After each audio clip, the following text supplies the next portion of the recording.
Hi guys, so today's video is the part 3 video of a new Brunswick Skilled Worker stream, and today I'm talking about applying to this program. So congratulations if you are, at this, if you're watching this video, because that means you fulfilled minimum eligibility requirements and you have enough points, which is the minimum of 60 points. Before I start, please don't forget to like, share and subscribe to my YouTube channel. Also follow me on, Step Up _ Canada, that's my Instagram page. And don't forget to check my community tab because I'm posting there every day. So first step in a new skilled worker stream is offer of employment. So first you need to find a job. This is what I can help you with because I am expert, in finding, matching people with Canadian employers. So you can contact me by sending your resume at englishconversations26@gmail.com.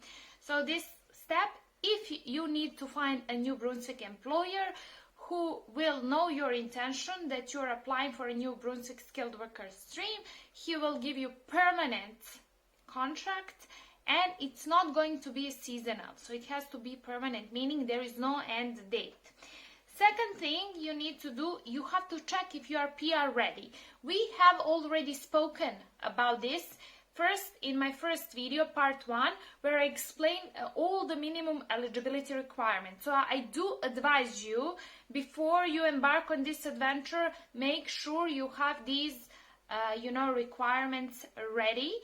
Then in the second video that was published a few days ago, I explained selection factors and points, how you can collect the points. I will remind you, you can watch the video, but I will remind you that you can apply with minimum of 60 points. Remember, for Federal Skilled Worker Program, it was 67, so this is even lower. What is different in this province is they are giving a maximum number of points for the age. Even if you are 55, you are allowed to apply up to 55 years old. If you are 55, you will still get 10 points, which is maximum. This is the one thing that differentiates this program from the rest.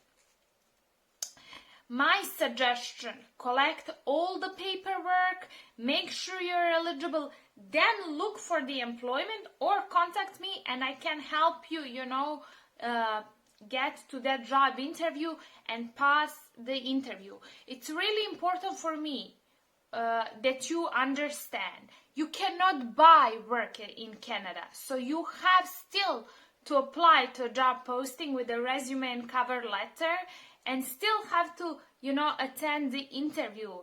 If there are people who are promising you, oh, I can get you a job offer, and you never went to the interview, this is a fraud. Be careful, because lots of people from lots of countries like India, Nepal, Bangladesh, Nigeria, they were scammed. So you have to be careful, okay?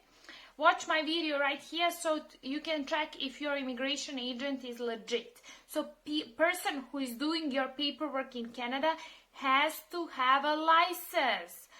This is not my part of the job. I'm collaborating with one agent in Vancouver, and when I find, job for my client, I send to the immigration agent, and then immigration agent, does the paperwork, because I'm not eligible to do that. And to be honest with you, it's boring thing for me. So anyway, third step is online registration. So you do have to create profile online, okay? All the information will be in the description box below this link. Make sure you always check my description box. There are so many useful links. I do not tell everything into the details here because I want to sum it up and make it more, concise and more simple for you to understand. Fourth step is invitation to apply. So if you have an offer from employment from a New Brunswick company, you will receive an invitation to apply to the New Brunswick, provincial nominee program. You have up to 45 days to submit application. Don't miss the deadline. This is really important. Step 5.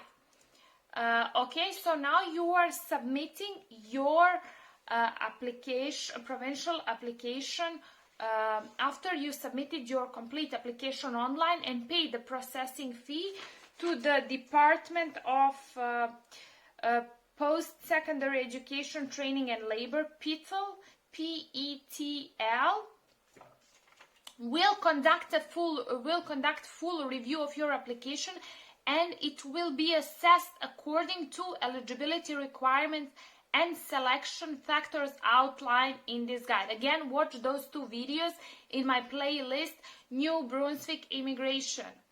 Okay? The stream under which you apply cannot be changed once you submit your application. They have the right to ask for additional information, so sometimes you have to, add certain things to your online application, plus they can ask you for the interview, and they can, this is really important, listen to me, attention, okay? So you have to disclose all these people who are family members and not coming at this time in Canada with you. So if your wife, your children are not coming, you have to disclose them. There is a paragraph saying this.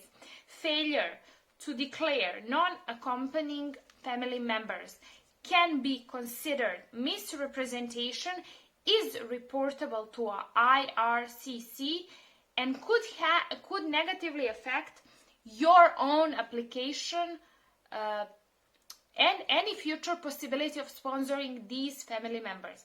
It's really important to disclose all these people, like a children or wife, who are not coming with you, okay?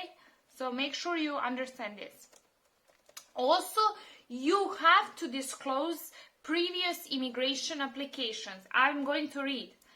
You must disclose any immigration applications you made to another provincial or federal immigration program and provide copies of all relevant correspondence regardless of the outcome. So if it was negative, failure to provide such information will result in your refusal. So let's say you applied before this New Brunswick Skilled Worker stream, you applied to Federal Skilled Worker program and you were denied, right? They rejected you. You have to provide this correspondence and all the proof. So my advice to you, be radically transparent. So all the mistakes you did in the past, everything where you were refused or things like that, or if you have any refusal from the other countries, put that in application, because sometimes your honesty is appreciated. I know, like when I was filing for the, for a US visa, had all these things to put, and I put like things are like this, and I never had a problem. So any country I travel to and they are asking for these visas and things like that, when I'm moving, I'm always making sure to put everything black and white, and there is no, these are just facts. So make sure you put everything there in your online application. It's really important because you do not want to be refused.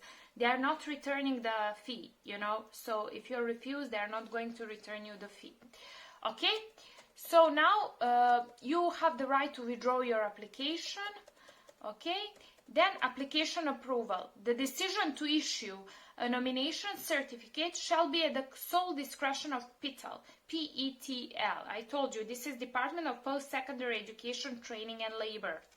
Okay, if you are nominated, you can apply to IRCC for permanent residency. Okay, if you are refused, if it is found that you do not meet the eligibility requirements, your application will be refused.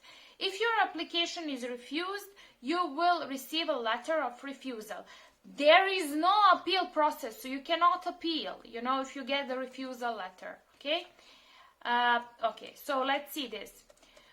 Withdrawing a nomination certificate by Department of Post-Secondary Education, Training and Labor. If they do that, you failed. They are going to do this. If you fail to comply with the terms and conditions under which you have been nominated, you fail to inform them of material changes in your circumstances. So let's say your salary decreased. You fail to submit a written request to amend the certificate of nomination prior to the expiry date on the current certificate. You provide them with false or misleading information relating to a relevant matter that causes or could cause to make an error in the processing of the application or the decision to issue a nomination certificate.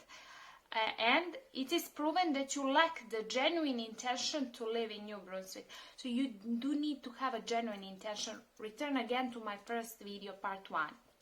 Okay? And then this organization determines you are ineligible for any reason. Okay? So this is really important. Now we are going to step 7. Step 7 is submission of federal application to IRCC. If you are granted a nomination by Post-Secondary Education Training and Labor, you are required to submit your application for a PR visa directly to IRCC prior to the expiry date indicated on your certificate of nomination. Okay? PITL is not responsible for any decision made by the IRCC to grant or deny permanent status. You must contact IRCC directly for updates on the status of your application. And step 8, federal application decision. If IRCC approves your PR application, you will be issued a PR visa which will enable you to become a PR of Canada. Now this is important, attention. If you receive a PR visa from Canada, you must report your landing to PITL within 30 days of landing in Canada. So let's say I arrived today. Today is 20th of October, and I arrived today in Canada.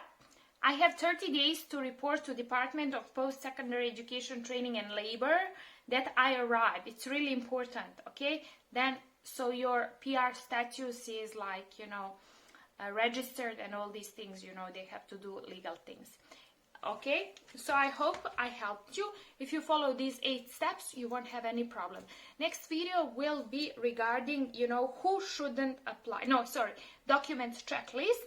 Then we are going to talk who shouldn't apply for this program.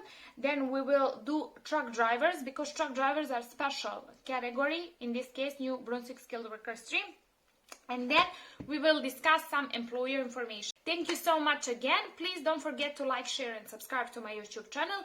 Also, follow me on Instagram, stepup_Canada. And really important thing, if you want me to help you with the job search in Canada, please send your resume to englishconversations26@gmail.com. I'm not the employer. This is like a misconception that you have. I'm not the employer. I'm the person who connects you with the employer. So I help you prepare for the job interview, get you to the job interview, but it depends on you whether you will pass it. So please understand it. Do not write to me if you are expecting me to give a job. That won't happen, I'm just, connecting you. I'm like a matchmaker. I'm connecting you with the right employer, okay? Thank you. Bye-bye.